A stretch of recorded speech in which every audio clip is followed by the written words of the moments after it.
मेरे पास। एक जमाने में बॉलीवुड की कई सुपरहिट फिल्मों में नजर आ चुकी ये खूबसूरत एक्ट्रेस पिछले कई सालों से फिल्म इंडस्ट्री से दूर हैं।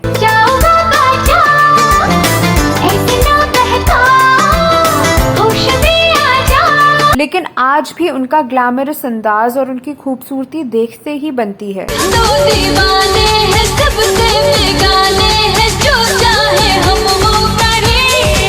जब वो बॉलीवुड फिल्मों में अपनी खूबसूरती और क्यूटनेस से दर्शकों के दिलों पर राज कर रही थी, उस समय बॉलीवुड एक्टर्स भी उनकी खूबसूरती को देख पागल रहते थे। पागल असल जिंदगी में नहीं बल्कि फिल्मों में। तो है तेरे बाजुओं में, क्यों इल्जाम हम पे। उन्हें इम्प्रेस करने के लिए उनके आगे पीछे एक्टर्स की लाइन लगी रहती थी। अपनी है सारा जहां, हम तो अभी है जवां।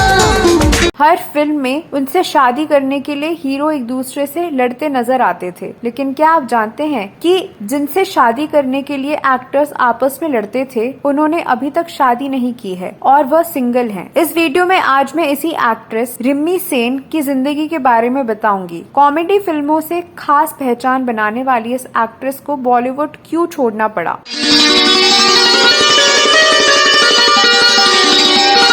42 की उम्र होने के बावजूद अब तक वह सिंगल क्यों हैं? उन्होंने अब तक शादी क्यों नहीं की है? इस वीडियो में रिम्मी सेन के बारे में जानेंगे और भी बहुत कुछ, तो आप बने रहिए हमारे साथ। दोस्तों, साल 2003 में हंगामा नाम की एक फिल्म आई थी। तो है तेरे बाजुओं में, क्यों इल्जाम हम पे। अगर आप सिनेमा के शौकीन हैं तो इस फिल्म को आपने जरूर देखा होगा। आफ्ताब शिवदासनी, अक्षय खन्ना, परेश रावल स्टारर यह एक कॉमेडी फिल्म थी और उस साल की हिट फिल्मों में से एक थी। बात अब यहाँ तक पहुँच गई है। खैर, मुझे क्या, गांव से माँ की चिट्ठी आई है। अब कल ही जमींदार का बेटा आएगा और मुझे। इस फिल्म में लीड एक्ट्रेस थी रिम्मी सेन, जिनकी खूबसूरती और क्यूटनेस ने कईयों का दिल धड़काया था। रिम्मी सेन का जन्म 21 सितंबर 1981 को पश्चिम बंगाल की राजधानी कोलकाता में हुआ था। माता पिता ने इनका नाम शुभोमित्रा रखा था। रिम्मी को बचपन से ही फिल्में बेहद पसंद थी और फिल्म स्टार्स की लाइफ इन्हें काफी फैसिनेटिंग लगती थी। कम उम्र से ही रिम्मी एक्ट्रेस बनने के ख्वाब देखने लगी थी। अपने इसी ख्वाब को दिल में लिए रिम्मी ने कोलकाता के विद्या भारती स्कूल से अपनी स्कूलिंग की और फिर कोलकाता यूनिवर्सिटी से उन्होंने कॉमर्स में ग्रेजुएशन किया। पढ़ाई के साथ साथ रिम्मी ने ओडिशी डांस के महान गुरु आलोक कनुंगो से नृत्य भी सीखा। पढ़ाई पूरी होने के बाद रिम्मी ने अपने घर वालों को एक्ट्रेस बनने के अपने सपने के बारे में बताया, लेकिन घर वालों ने उन्हें फिल्मों में काम करने से मना कर दिया। इससे रिम्मी का दिल बुरी तरह से टूट गया। इन्हें लगने लगा कि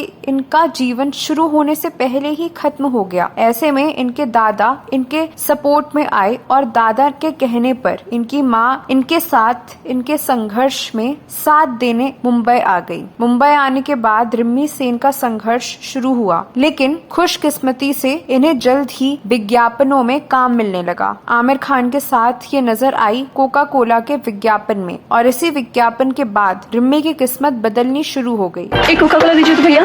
क्या नाज़नीन, कैसा जुल्म करता है? बौनी से पहले ही भैया बोलता है। क्या मतलब? इस एड के बाद रिम्मी को कई डायरेक्टर्स प्रोड्यूसर्स ने नोटिस किया। पहले डायरेक्टर्स प्रोड्यूसर्स के ऑफिसों में जाकर काम मांगने वाली रिम्मी के पास अब काम खुद चलकर आने लगा। रिम्मी के पास विज्ञापनों, मॉडलिंग, टीवी शोज और फिल्मों के कई ऑफर्स आए। आखिरकार साल 2000 में इन्होंने बंगाली फिल्म परोमित्र एक दिन से सिल्वर स्क्रीन पर अपने करियर का आगाज किया। हालांकि इस फिल्म में वह छोटे से रोल में नजर आई थी, लेकिन इसके 2 साल बाद यानी 2002 में तेलुगु फिल्म नी थोड़ू कवाली से इन्होंने बतौर लीड एक्ट्रेस भी फिल्मों में एंट्री ले ली। अगले साल यानी 2003 में हंगामा फिल्म से हिंदी फिल्मों में भी इनका डेब्यू हो गया। अक्षय खन्ना और आफ्ताब शिवदासनी के साथ इनकी कॉमेडी केमिस्ट्री दर्शकों को बेहद पसंद आई और फिल्म बॉक्स ऑफिस पर कमाल कर गई। हम तो हैं तेरे बाजुओं में, क्यों इल्जाम हम पे।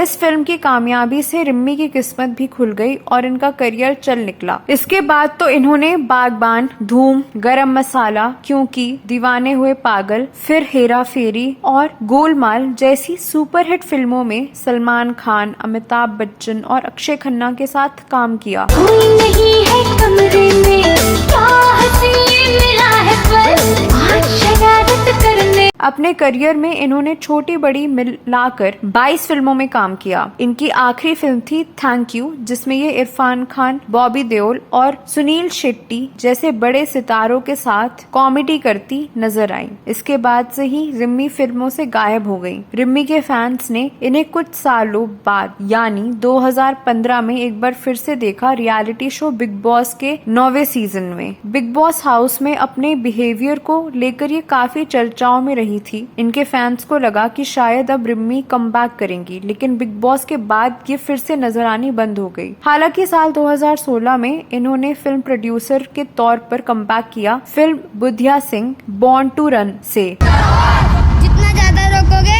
उतना ज्यादा दौड़ूंगा, जितना ज्यादा रोकोगे उतना ज्यादा दौड़ूंगा। इस फिल्म के क्रेडिट्स में इनका वास्तविक नाम यानी शुभमित्रा सेन दिखाया गया था। एक बार फिर इनके फैंस की उम्मीदें जगी कि हो सकता है इस दफा रिम्मी सेन बॉलीवुड में वापसी करने के इरादे से आई हैं, मगर फिर से इनके फैंस को निराशा ही हाथ लगी। रिम्मी सेन अब फिल्मों से पूरी तरह से दूरी बना चुकी हैं और अपने कई इंटरव्यूज में वो कह भी चुकी हैं कि अब वो एक्टिंग कभी नहीं करेंगी, क्योंकि वो अलग अलग तरह के रोल्स करना चाहती थी, लेकिन उन्हें केवल कॉमेडी फिल्मों में ही काम मिल रहा था और एक जैसे किरदार निभाकर वो बोर हो चुकी हैं। फिल्मी करियर को अलविदा कहने के बाद रिम्मी सेन ने पॉलिटिक्स में हाथ आजमाया और 2017 में उन्होंने बीजेपी ज्वाइन कर ली, लेकिन कुछ दिनों तक बीजेपी के लिए काम करने के बाद उन्होंने पॉलिटिक्स में भी दिलचस्पी लेना बंद कर दिया। रिम्मी सेन की उम्र 42 साल से अधिक हो चुकी है, लेकिन वो अभी तक कुंवारी हैं। हालांकि वह एक बार रिलेशनशिप में रह चुकी हैं, लेकिन किसके साथ वह रिलेशनशिप में थी इसका खुलासा कभी नहीं किया। लेकिन एक रिलेशनशिप में धोखा खाने के बाद अब वह शादी करना नहीं चाहती हैं और सिंगल रहकर ही वो अपनी लाइफ को एंजॉय कर रही हैं। तो दोस्तों, ये वीडियो कैसा लगा जरूर बताएं। रिम्मी सेन के बारे में आपके पास कोई और जानकारी है तो कमेंट बॉक्स में अवश्य लिखें। अगले वीडियो में मैं फिर फिल्मों, गीतों और फिल्मी हस्तियों से जुड़ी कोई नई कहानी या नई जानकारी लेकर हाजिर हो जाऊंगी। तब तक के लिए नमस्कार।